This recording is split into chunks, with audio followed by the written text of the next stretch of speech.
because the AV Club knows that TV shows keep going even if we're not writing at length about them. We're experimenting with discussion posts. For certain shows, one of our TV writers will publish some brief thoughts about the latest episode, and open the comments for readers to share theirs. Never mind the Bullocks, yeah, the demons, we'll catch them. Harvey Bullock isn't even fazed by the strange happenings in Gotham anymore. Similarly, he's dead, not that that matters much in this town anymore. In case you haven't heard the big news about Gotham, here it is: Bruce Wayne is Batman.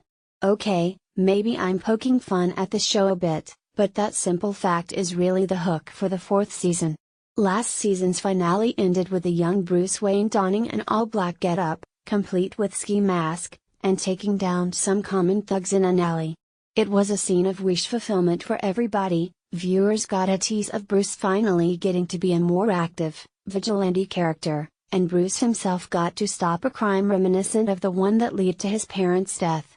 Season 4 picks up where the finale left off, with Bruce yet again taking down a group of would-be criminals. This time though, something's changed, and it's not just that Ra's al Ghul is watching the future Dark Knight from the shadows. No, this time the criminals say they have a license for committing crimes. Bruce still beats them up, but he does take the so-called license with him. Sure enough, it looks like the nameless thugs have been approved for a few criminal actions, and the umbrella stamp near the bottom corner suggests that Penguin has something to do with all of this. While much of the season premiere can be classified as fine, doing enough to set up some new stories even if there's nothing too compelling right off the bat, I do appreciate the show's attempt at making Gotham feel like a different city in the wake of all the disasters that have befallen it.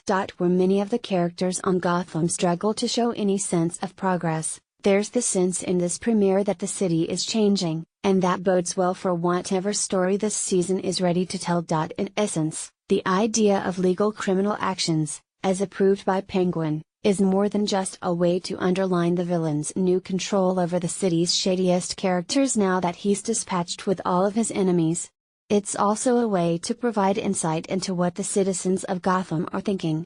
Since Penguin has dealt with his enemies and instituted the licenses, crime has dropped to all-time lows in the 3 months it's been since the Tetchfire's outbreak. Now the mayor and commissioner are eager to keep those numbers low, making Penguin's program a necessary evil. Who knows how well Gotham can use such a storytelling device throughout the season, but it would seem to be fruitful in the immediate future. It creates an interesting dynamic between Penguin, Gordon, Bruce, and all the bureaucrats that make up the rest of Gotham. I'm also all in on a more consistent presence from Victor Zsasz. Anthony Carrigan's performance is a good fit on Gotham, straddling that line between being slightly goofy but also menacing. Less interesting, at least for now, is the emergence of Jonathan Crane as the season's villain, and not solely for the fact that I'm already sick of hearing the phrase fear juice. My main reservation is that Gotham has a habit of beating a dead horse with its villains, running through the same narrative beats over and over again. While the shift from Jonathan Crane to Scarecrow is new, the presence of the fear juice isn't. I'm worried that Gotham will quickly fall into a familiar pattern with Scarecrow. So, Ivy is still nothing but arm candy in the season premiere. Anytime Gotham wants to change that, I'd be down. Tabitha isn't too happy that Penguin is cracking down on illegal crime, thinking that it's unfair to her in her new enterprise with Selina Kyle. She can't believe she actually has to get approval from Penguin. As Zsasz replies, "Well, you murdered his mom. And tried to kill him. Call it even?" Speaking of Selina Kyle, it's been a while since I've been in any way invested in her character.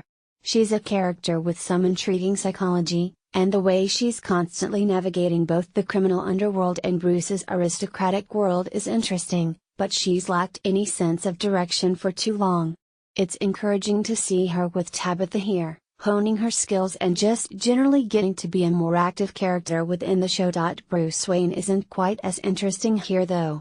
All he really does is argue with Alfred about his purpose and training, and then take the master list of criminal licenses from Penguin's assistant. As always, this puts Gordon and Bruce on the same side. They're the two actively fighting against Penguin's legalized crime.